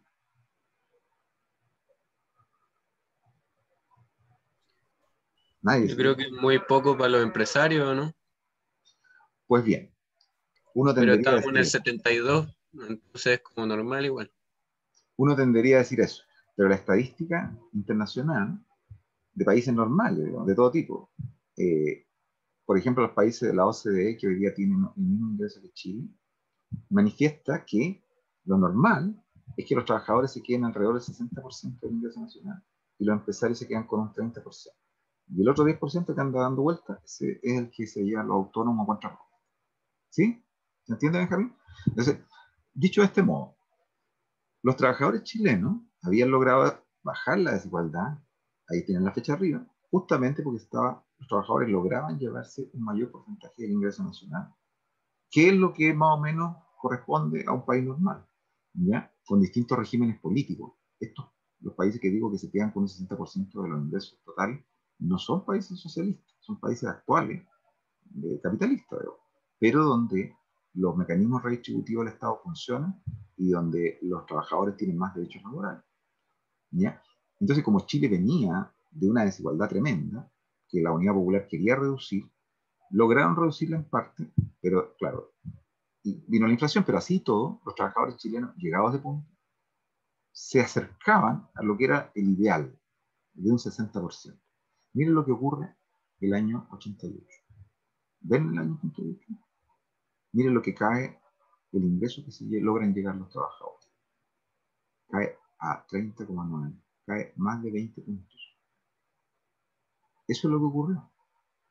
Y miren lo que ocurre con los empresarios. Los empresarios no atrapan todo eso, pero se quedan con el 42, o sea, logran subir 12 puntos. ¿No? No se quedan con los 20, pero logran subir 12. Ahí podría estar pasando que los autónomos crecieron mucho porque el año 88 es una época que hubo mucha informalidad por la crisis anterior. Entonces, hay muchos autónomos, cuentapropistas, que están trabajando como sobreviviendo, ¿no? Y eso podría estar afectando esa cifra. Pero, en general, lo que vemos es un derrumbe del poder de negociación de los trabajadores.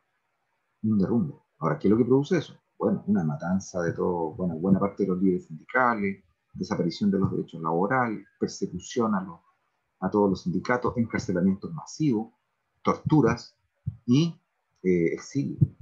Eso es lo que está explicando eso. Ahora, entonces, ¿eso qué significa? Que los trabajadores no tuvieron cómo defenderse frente a esa caída mortal de los salarios reales. Eso es lo que explica el aumento de la desigualdad, ¿te fijas?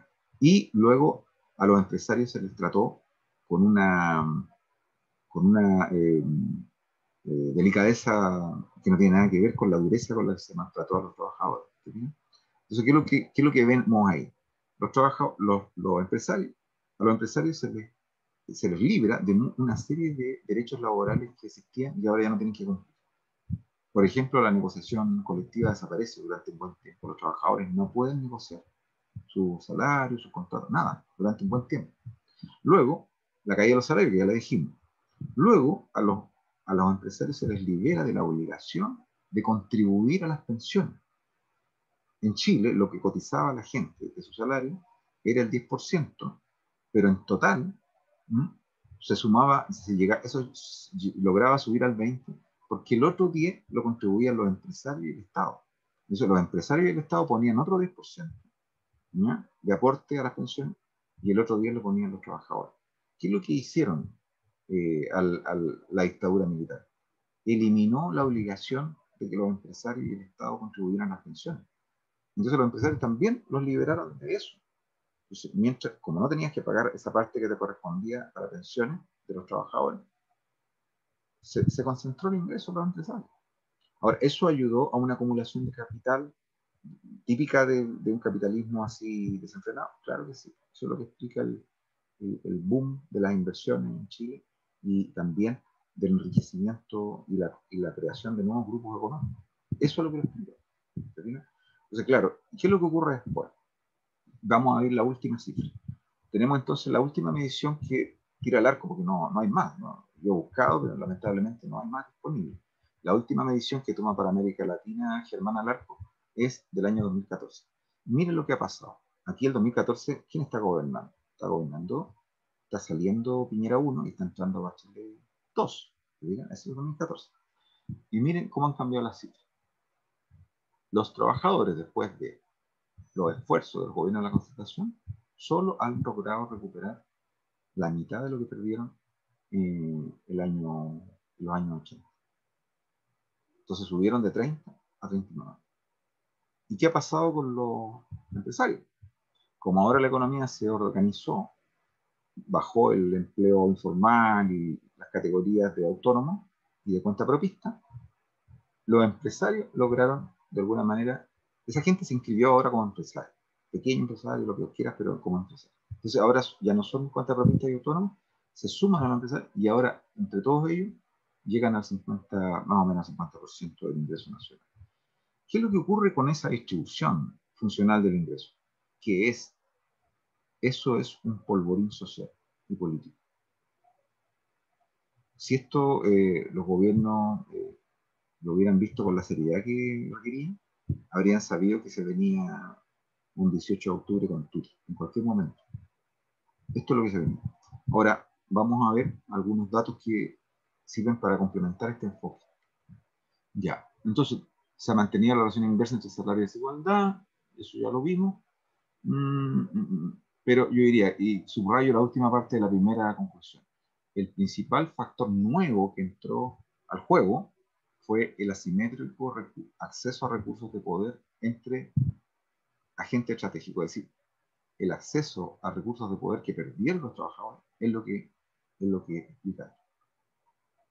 O sea, volvimos como a la distribución funcional del ingreso que existía a comienzos del siglo XX. Por eso que este periodo puede ser catalogado desde cierto punto de vista como un periodo neooligárquico, donde los trabajadores perdieron buena parte de todos los derechos que habían conquistado a lo largo del siglo XX. ¿Se entiende? Luego, hemos hablado de la regulación del salario, eso ya lo dijimos. Después tenemos en la conclusión, la mejora del Gini, que es solo reciente, y que si uno la mira en perspectiva larga, se ve un retroceso enorme durante 40 años y hasta hace muy poco, hasta 2017, o sea que casi 47 años, la trayectoria de la desigualdad fue muy, muy mala. Ahora, hemos hablado también de cómo se conjugan esto en la transferencia de renta desde de los trabajadores a los empresarios a través de el concepto de distribución funcional del ingreso, que es el que he mostrado en los estudios del arco. Vamos a ver. Entonces vamos a ir a lo que le interesaba recién a su compañero Benjamín. Entonces, ¿en qué se tradució esto? En precarización en términos de derecho y contrato. Ya vimos cómo se reflejó en la caída del salario real. Y miren el ingreso medio disponible en Chile el año 2016. El año 2016, la mediana, es decir, el ingreso medio disponible, lo que ganaba una persona que está justo, si supongamos que son 8 millones de trabajadores chilenos, el que está justo ahí donde llega el último que está entre los 4 primeros millones, es decir, la mediana estadística, ¿no? No es lo mismo que el ingreso medio, no es lo mismo que el promedio. Esto es el que está justo ahí al medio, ¿no? El que está justo en 4 millones, el trabajador 4 millones en relación a los 8 millones. Esa persona en Chile el año 2016 ganaba en términos de PPA, es decir, de salarios constantes, deflactados, con método de comparación internacional, alrededor de 681.000 pesos actuales, ¿ya? Ahora, los países que tienen el mismo PIB per cápita que Chile, también con poder a poder de compra, eran 1.000.000. O sea, en Chile, la persona que estaba justo en la mitad de la distribución de todos los ingresos, de todas las remuneraciones, ganaba menos de la mitad de lo que gana esa misma persona en países que tienen el mismo crecimiento, el mismo nivel de PIB per cápita que Chile. 13 países nada menos, ¿no? Entonces, eso significa que la clase media en Chile es imaginaria. Porque en realidad, ¿no es cierto?, la real, ¿no?, la gente cree y las encuestas dicen que en Chile la clase media es 70%. Mentira. La real es la que percibe más de 1.000.000 mensual, que es no más del 10% de todos los ingresos disponibles en Chile. O sea, no más del 10% de los chilenos ganan por lo menos 1.000.000 mensual. Todo el resto, el 90% restante de los chilenos ganan menos de 1.000.000 mensual. Y si eso lo comparamos con las cifras que están arriba de lo que debería ganar, no hay clase media en Chile. Es una clase media casi inexistente, muy pequeña. La gran mayoría de los chilenos viven en sectores medios, bajos y populares, y el 10%, y sobre todo el 3% más rico, concentra el 33% de todo el ingreso del país. Esa es la situación. Es una situación de concentración de ingresos gigantesca. Entonces, el 90% restante del país percibe menos de 1.000.000 mensual y forma un voluminoso universo constituido por una clase media empobrecida y de sectores populares. Ahí está el 90% de la población chilena. Ahora, ¿por qué digo endeudada? Porque según los estudios de la Fundación Sol, que yo se los recomiendo que lean, y eso coincide con lo que dice su compañero, y en eso Benjamín está en lo correcto. Y según los estudios de la Fundación Sol y de otros estudios que yo he recogido, y están en mi capítulo del libro Chile despertó, véanlo ahí están esos datos, ¿ya? En Chile, prácticamente el 70% de los chilenos no logra llegar a fines de mes a menos que se endeude. Entonces, ese 70% de las familias chilenas están permanentemente endeudándose. Eso antes del estallido. No después del estallido, ahora antes del estallido. ¿Sí? Ahora eso ha empeorado. En este momento eso debe estar sobre el 80% de las familias chilenas deben estar endeudadas. ¿Sí? Entonces, la situación realmente es para llegar a mares, digamos. O sea, es catastrófico. ¿Mm? Ahora, por otro lado, ¿qué es el otro mecanismo que yo creo, y con eso vamos a ir concluyendo, que ha terminado por desviar, empobrecer más a los que ya eran pobres y quitarle recursos a la gran mayoría de los trabajadores chilenos y dejarlos ahí en esta situación de endeudamiento permanente? Los trabajadores chilenos se beneficiaban de dos cosas para tener una situación mejor antes, digamos, hasta el año 79. Una, salarios reales que venían creciendo por manita desde los comienzos de los años 60, pero la otra cosa que se sumaba era que los trabajadores chilenos, gracias a un sistema impositivo que cobraba impuestos más altos a las familias más acaudaladas y a los empresarios, eso significaba que el Estado contaba con mayores recursos para financiar la provisión de bienes públicos fundamentales, que en todo país decente y normal deben ser entregados por el Estado solamente. ¿Cuáles son esos bienes públicos fundamentales? Educación, salud, pensiones, transporte y vivienda social. Ahí está. Hay más, pero eso es lo fundamental. Entonces, ¿qué es lo que ocurre? Cuando el trabajador, la familia, de clase media, o sector popular, digamos, llegaba a final de mes, no le costaba tanto, no tanto porque ganara un salario mucho mayor, sino que porque lo que ahorraba, lo que no tenía que gastar, porque recibía educación gratuita, salud gratuita, pensión del Estado, transporte subsidiado y vivienda subsidiada, lo que le quedaba a final del mes al trabajador le quedaba algo, ¿se fijan? No tenía que endeudarse. Esa era la situación. Había un grado de endeudamiento, pero era mucho menor. Entonces, ¿qué es lo que ocurre ahora? Es todo lo contrario. ¿Qué es lo que ocurrió? Que no solamente esta nueva oligarquía, ¿ya?, le arrebató todos los derechos laborales a los trabajadores, ¿ya?, a través de una dictadura que aplicó terrorismo de Estado, ¿ya?, para tener atemorizada a la población durante 20 años, ¿ya?, sino que además lo que hicieron estos Chicago, que ya lo vimos en la clase, ¿no es cierto?, de cuando ya no estaban los Chicago en realidad, sino que vinieron los que eran economistas más pragmáticos, pero que también seguían estas consignas, ¿no?, de extrema derecha. Lo que hicieron fue desmantelar el Estado y todos estos recursos que el Estado recaudaba a través de impuestos se redujeron porque eliminaron los impuestos directos, los impuestos que gravaban a las empresas, los redujeron, no los eliminaron, los redujeron mucho. Y a las familias más acaudaladas, y con eso el menor recurso que recibían, ¿ya?, ahora más arriba lo concentraron en, ¿no es cierto?, en permitirle a empresas privadas que recibieran esos recursos públicos para que ellos entregaran, ¿no es cierto?, servicios de educación, salud, pensión. Es decir, la AFP, la ISAPRE, las clínicas privadas, las universidades privadas, todas estas vienen engordando y recibiendo a través de recibir recursos públicos recaudados por el Estado chileno y que recaen sobre todo en los más pobres, porque se recaudan a través del IVA fundamentalmente, una buena parte. Y esos recursos que debían estar destinados para proveer estos servicios públicos se desvían, se han venido desviando para alimentar y engordar también a este sector rico de la población, que es el mismo que controla la educación, la salud y las pensiones privadas. ¿Se fijan? Entonces, ¿qué es lo que ha pasado? Al final del día, los servicios públicos han tenido que compartir los recursos con el financiamiento de los oferentes privados. Entonces, por ejemplo, la Universidad de Chile, en vez de recibir todo el financiamiento que debe asumir del Estado y del conjunto de la universidad estatal, reciben una pequeña parte nada más, porque ahora todo el financiamiento de la educación superior, buena parte se va a las universidades privadas, tanto las antiguas como las recientes.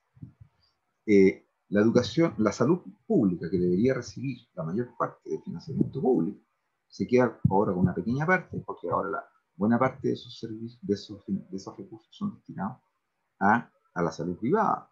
¿Y qué pasa qué ha pasado entonces?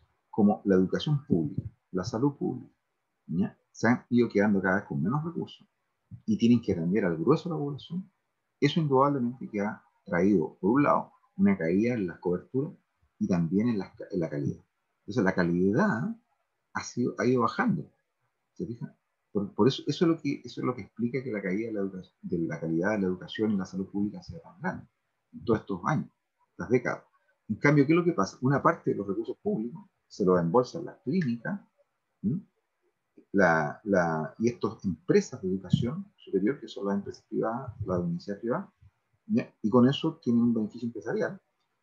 Pero aparte de eso, en muchas ocasiones lo administran de tal modo que lo dirigen solo a un segmento de la población, que es el segmento más rico. Entonces, por ejemplo, ¿quién va a ir a la clínica alemana para aprovechar el financiamiento público con el que se financia en parte la clínica alemana? ¿Va a ir alguien de Gran Avenida, ¿no?, de La Pintana, de Maipú, de la Florida? No, lo más probable es que los que vayan a beneficiarse de ese financiamiento público de la clínica alemana, que es una clínica privada, sean los que viven en las tres comunas donde primó el rechazo. ¿Sí? Esa es la situación. Entonces, por eso que, en fondo, son dos las grandes fuentes por las cuales se concentró el ingreso en un sector minoritario de la población y en cambio la gran mayoría de los chilenos vieron que se contrajeron sus ingresos por la vía de los salarios, por un lado, porque no tenían derechos laborales, los sindicatos fueron barridos y reprimidos durante mucho tiempo y todavía no han recuperado los derechos básicos que cualquier país civilizado tiene para negociar salario y negociar contratos. Y por otro lado, por la desviación de recursos públicos, ¿m? Para una oferta privada de bienes que debieran ser solamente públicos. Y termino con esto. ¿Cómo esto se concretó de una manera perversa? En una constitución, ¿m? Que finalmente estableció un rol mínimo para el Estado. El Estado entonces pasó a ser subsidiario, o sea, solo complementa aquellas cosas que debe hacer el sector privado. Entonces, ¿qué cosas que nunca antes habían pertenecido al sector privado se le entregaron? Se le entregó todo esto. Todos estos servicios públicos fundamentales, que eran para reducir justamente la desigualdad, se le entregaron al sector privado. Entonces, ¿qué es lo que pasa y por qué era tan importante el cambio constitucional? Y por eso que hay que sacar todos esos artículos de la Constitución que digan que el Estado solamente puede subsidiar. ¿Por qué? Porque cada vez que el Estado emprendía, bajo la Constitución hay que decirlo que intentaron varias veces ampliar el ámbito de acción del Estado en materia educacional, de salud, de pensiones. Cada vez que venía una reforma en esa dirección, la derecha se levantaba en bloque y decía, no, no se puede. ¿Por qué no se puede? Porque esto es inconstitucional. ¿Por qué? Porque la Constitución dice que el Estado solamente puede suplir, subsidiar, complementar la labor de los privados en estas materias. No, y la vamos a llevar igual. Tenemos mayoría en las dos cámaras. No me importa porque yo la llevo al Tribunal Constitucional y ahí queda parado. ¿Se entiende? Eso es lo que ha venido pasando. Entonces, por eso que era tan importante que termináramos acá. Y por último, dejo de compartir. Queda pendiente la otra parte del modelo que es sumamente fallida. Así como el modelo de crecimiento tiene éxito y tiene aprendizaje muy virtuoso y muy importante que no debemos perder, ¿ya? Y tiene este lado oscurísimo que es el lado de la desigualdad y el lado de la oportunidad, también tiene el otro lado oscuro para que no se le olvide, que es que promueve una estructura de costo para la empresa que se basa en la desigualdad.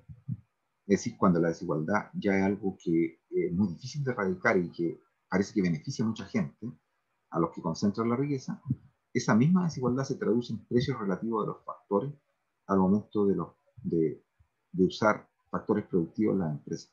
Entonces, la desigualdad es lo que finalmente se convierte en un incentivo permanente para no salir de un modelo primario exportador. Porque en el fondo, ¿qué es lo que pasa con un empresario? Un empresario normal, ¿no es usted? El tipo no le interesan los partidos, la política, a lo mejor la mayor parte de ellos no se meten en esos asuntos, no les interesa. Pero ¿qué es lo que dice yo? ¿Cómo debo mezclar los factores productivos para producir más barato y lograr sobrevivir y competir en el mercado nacional y a ver si puedo estar en esa minoría que exporta? Bueno, ¿cómo lo hace? ¿Qué es lo que tengo? ¿Qué factores son más baratos? Bueno, el factor trabajo es barato. Y sobre todo hay un incentivo permanente para que el factor barato sea más utilizado cuando es menos cualificado. O sea, entonces, y por otro lado, ¿qué otro tipo de factor productivo es barato? Yo tengo libertad para explotar sin ningún tipo de restricción. Los recursos naturales, el factor tierra, ¿sí? ¿Y qué incentivos tengo yo para hacer un cambio y innovar en materia tecnológica y utilizar, en vez de utilizar intensivamente un trabajo no cualificado y recursos naturales, el factor tierra, que eso genera una pauta primaria exportadora de la cual no se puede salir? ¿Qué incentivos tengo yo para salirme de esa pauta?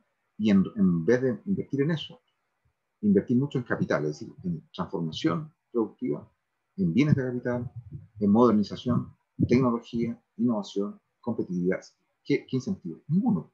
Porque si los precios relativos del trabajo no cualificado es tan bajo y el de utilización depredadora de los factores ambientales, de los recursos naturales, es tan bajo, ¿por qué me voy a querer cambiar, ¿no?, a un modelo de negocio donde todo es incierto y donde el precio relativo del factor capital sigue siendo caro porque no hay un Estado que esté generando los incentivos adecuados, lo que hablaba recién, parques tecnológicos, incentivos de todo tipo, ¿no? Entonces me quedo pegado en una estructura productiva que sigue aprovechando la baratura, ¿no es cierto?, del trabajo no cualificado y de los recursos naturales.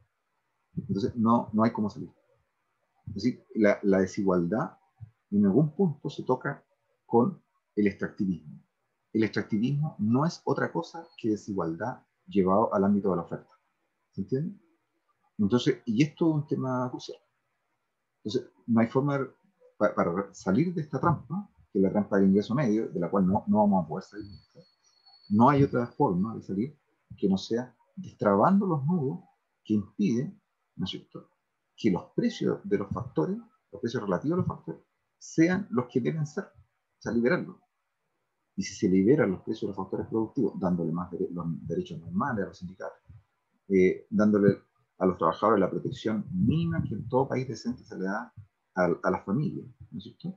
Ahí se van a liberar los precios.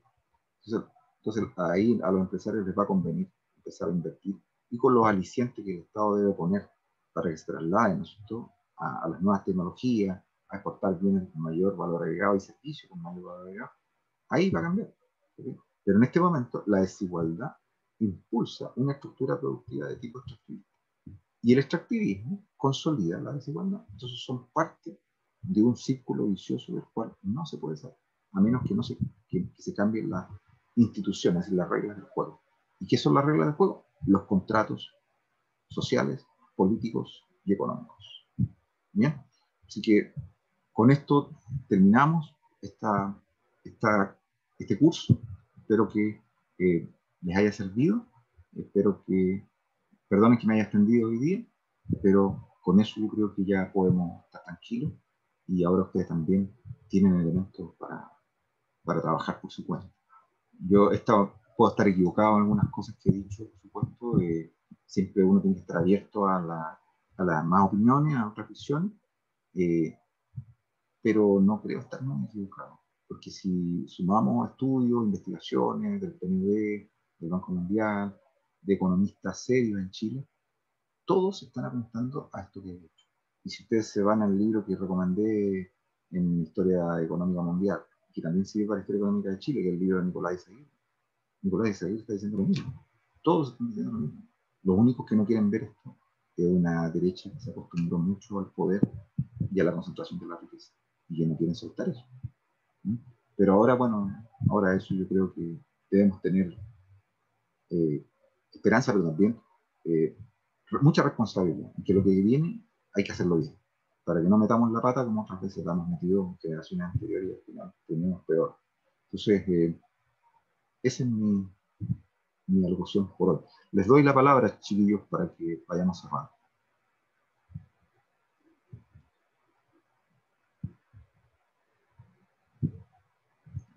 Se durmieron, parece.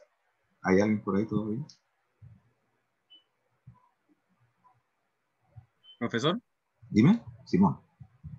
yo por acá sí, más que nada agradecer la paciencia que nos tuvo, la disposición que tuvo también al hacer las clases, al ver el tema de los mismos trabajos y todo, en este momento se agradece mucho y bastante interesante el curso de economía. Yo, como digo nuevamente, soy de los primeros que me estoy metiendo en este mundo de historia y me parece muy interesante. Ojalá se valore, ojalá se le dé la importancia que corresponde porque es un pilar fundamental de todo en el tema social. Y muchas gracias a usted, a todos los compañeros, compañeras también, y que nos vaya bien. Y eso, saludos a todos. Gracias, Simón, te pasaste. ¿Alguien más que se quiera despedir, muchachos? Ya nos estamos despidiendo. Te estoy leyendo aquí, Simón, y coincido totalmente con lo que ha ido poniendo, ¿no? Profe. Por favor, Ignacio.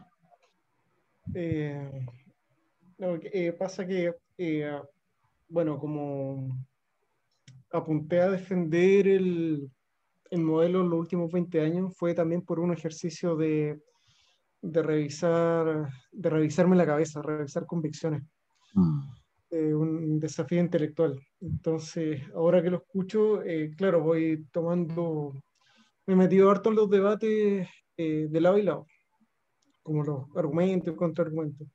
Entonces, me pasa que se me generan disonancias cognitivas. importante. Qué buena. Sí, ese fue uno de los, digamos, de los fenómenos que por lo menos en la revisión de bibliografía fui notando, como esa deliberada elección de indicadores para afirmar o descartar posturas. Y claro, creo que sobre todo en el proceso en que estamos, como lo planteó usted, y claro, lo reafirmé leyendo, es que todavía estos debates están muy atados a relatos políticos, que cuesta mucho, cuesta Ahora, el mucho, problema no es que ni estén atados a siquiera, relatos políticos, que los relatos políticos son muy pedestres, muy primitivos, muy binarios, claro. muy Ujú. extremos. Eso no combina. Sí, Ese ujú, es el problema. exacto. Entonces, claro, ni siquiera se tocan en cuanto a em, rescatar algunos indicadores que las partes contrarias levantan o recogen para afirmar sus propias premisas. Entonces, claro, cuando se toca, por ejemplo, el tema de la desigualdad y el índice de Gini, eh, uno de los contraargumentos que escuché y que me pareció súper como acertado justamente sobre todo en un contexto de globalización, que es el índice de Gini no alcanza a captar la movilidad social. Eso no quiere decir que la desigualdad precisamente sea una rémora sobre todo en países latinoamericanos, de esa condición como extractivista, de esa inmovilidad que supone eh, los modelos extractivistas, que claro, en los países latinoamericanos en general está súper marcado. El mote de país bananero, sí, es un clásico justamente por eso, porque no ha sabido los gobiernos, la élite económica y política no han sabido y no le interesa, por lo menos hasta ahora que con la globalización se abrieron otras formas de generar riqueza. En general, la élite latinoamericana no está muy interesada en esos temas. Entonces, eso claro, son temas que por lo menos en mi cabeza no las tengo tan resueltas. Son temas que aún estoy intentando como ensamblar. Perfecto, pero la idea es que tienes ánimo, tienes entusiasmo y eso es bueno. Hay muchas dimensiones que solamente se abren a partir de una síntesis como esta. Lo que tú dices, ¿no? Las dimensiones de la desigualdad dan para debate muy técnico. En la mañana vengo saliendo de una mesa de desigualdad con salario y mil cosas. Claro, son debates súper complejos. Cuando se va metiendo cada vez más, va descubriendo que hay lo, lo, los indicadores, las formas de medir son siempre mejorables y atrapan también distintas dimensiones del mismo problema. Entonces, es bueno eso, tenerlo presente, que siempre un indicador mide mejor una, una parte de un problema. Y hay otros indicadores que miden mejor otra parte de ese mismo problema. Entonces, eso está muy bien. Y, y lo otro que me interesaba también, que bueno que tú lo dices, esta ruptura cognitiva. Fíjate que la ruptura cognitiva es lo mejor que le puede ocurrir a una persona. Es cuando empieza a ser libre. Empieza a buscar con cabeza propia cómo mezclar. Y ya no se libera de las cadenas de pensamiento que aprisionaban su pensamiento.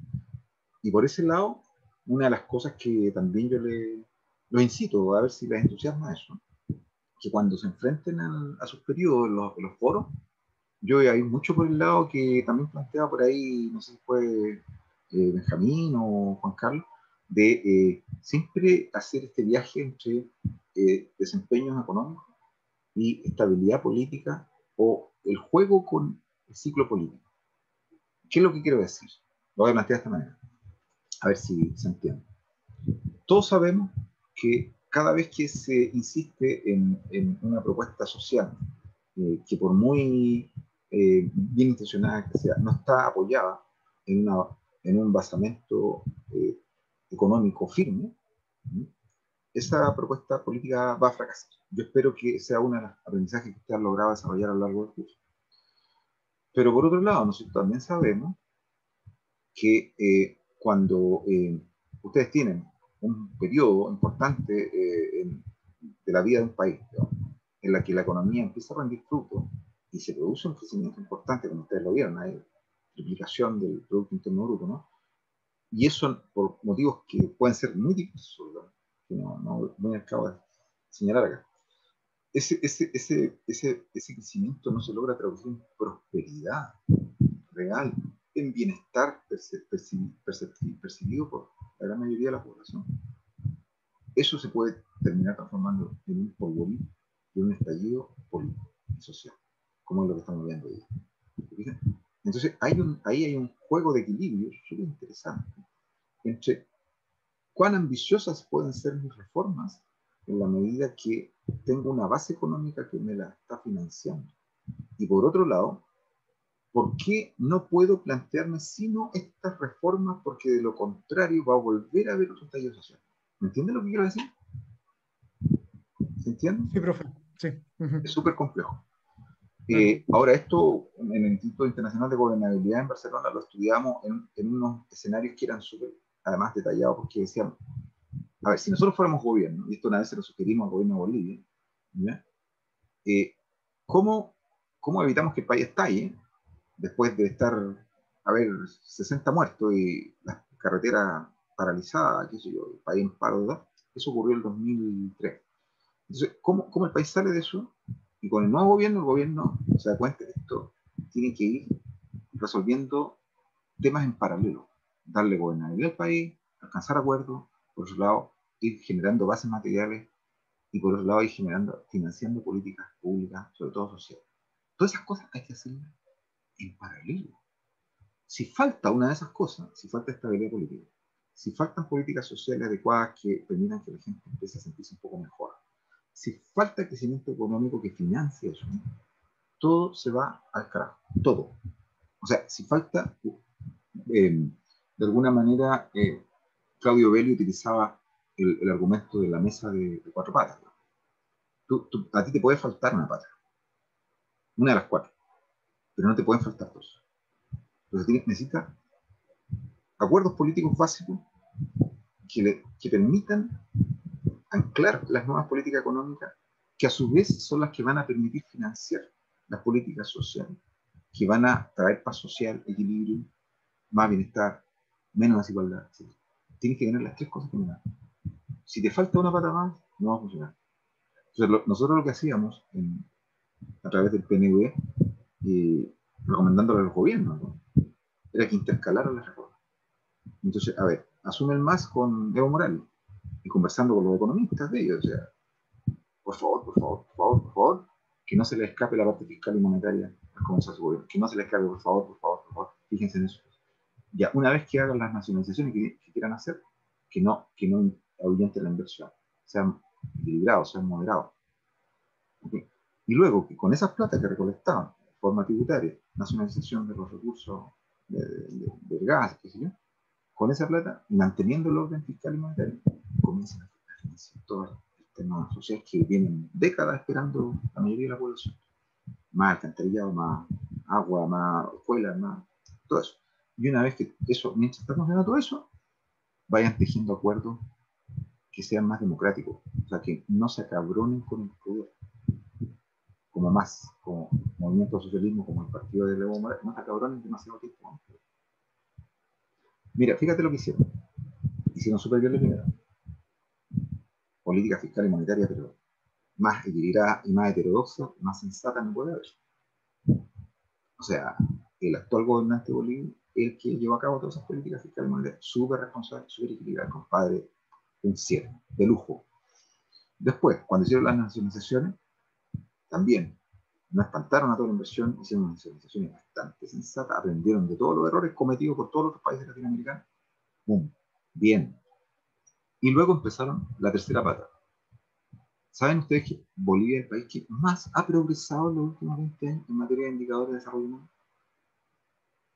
Porque hicieron políticas también, alternaron muy bien las políticas sociales con la reforma económica, tributaria, nacionalización. Ya. ¿Dónde fallaron? Ampliaron su base social, lograron gobernar todo este tiempo. ¿Dónde fallaron? En que se acabaron con el poder. Poder. ¿Entiendes? No, pero no fue el MAS. Ni siquiera fue el más, es decir, los miembros del partido principal sabían que no tenían que gobernarse. ¿Quién cometió el error? ¿Entiendes? Y una vez reparado el error, ¿quién vuelve al poder? ¿Quién tiene más legitimidad para gobernar Bolivia? Más. ¿Entiendes? O sea, todo esto se puede hacer. Se puede hacer, se hace, se logra. Pero hay que alternar, secuenciar, jerarquizar las reformas políticas, sociales y económicas. Luego secuenciarlas bien para que van alternarlas, para que se vayan retroalimentando entre ellas. Esa es una trayectoria de reforma de ese proceso. Pero necesita un grado de madurez y de equilibrio impresionante. Se necesitan también personas que sepan mucho de cada área y se necesitan políticos responsables. Todo eso se necesita. Y con eso se conquista el corazón de las mayorías y la gente empieza a sentirse mejor y que le conviene un sistema democrático. ¿Sí? Con eso se relegitiman las democracias. Vamos a ver si nosotros caminamos en esa dirección. Pero cuando ustedes observen su periodo, también vean eso, ¿no? Vean de qué manera se aprovecharon, ¿no? los frutos que traía, ¿no es cierto?, el crecimiento económico para ir avanzando en esa materia, de alternar reformas que iban en la dirección correcta. ¿Hasta qué punto lo lograron? ¿Hasta qué punto no? ¿Hasta qué punto se quedaron cortos? ¿Cuándo se pasaron de listos, intentaron hacer demasiado y no, sin tener las capacidades? ¿Se fijan? Esas cosas son súper interesantes. Tiene que haber una armonía entre los objetivos que un gobierno se plantea y las capacidades que logra desarrollar para llevar a cabo esos objetivos. Igual como ustedes, ¿no?, que ahora están en las pruebas, plantéense objetivos alcanzables con las capacidades que logran desarrollar. Sería mi consejo para que no se haga bien. Bien, bien, muchachos. Ha sido, yo lamentablemente no podemos ver, ¿no?, en presencia, digamos, pero bueno, cuando volvamos algún día al campo, tenemos que juntarnos y yo los invitaré ahí para que hagamos por lo menos un brindis o algo, ¿no es cierto?, por haber estado todos juntos este año. Así que, bueno, espero que le hayan disfrutado, que lo pasen bien, y nos encontramos en los foros. Vayan bien animados, no se preocupen de leérselo todo. Con estas reflexiones ustedes tienen más que suficiente para llegar bien a los foros. ¿Sí? Nos vemos. Voy a colgar ahora esto y si no colgué lo de la estadística de la República en Cifra, me lo dicen y lo cuelgo al tiro. Que estén muy bien. Tengan buena tarde. Chao. Profesor, Chao, esté muy muchas bien igual. gracias. Chao, profesor, muchas gracias por todo. Gracias. Profesor. Chao.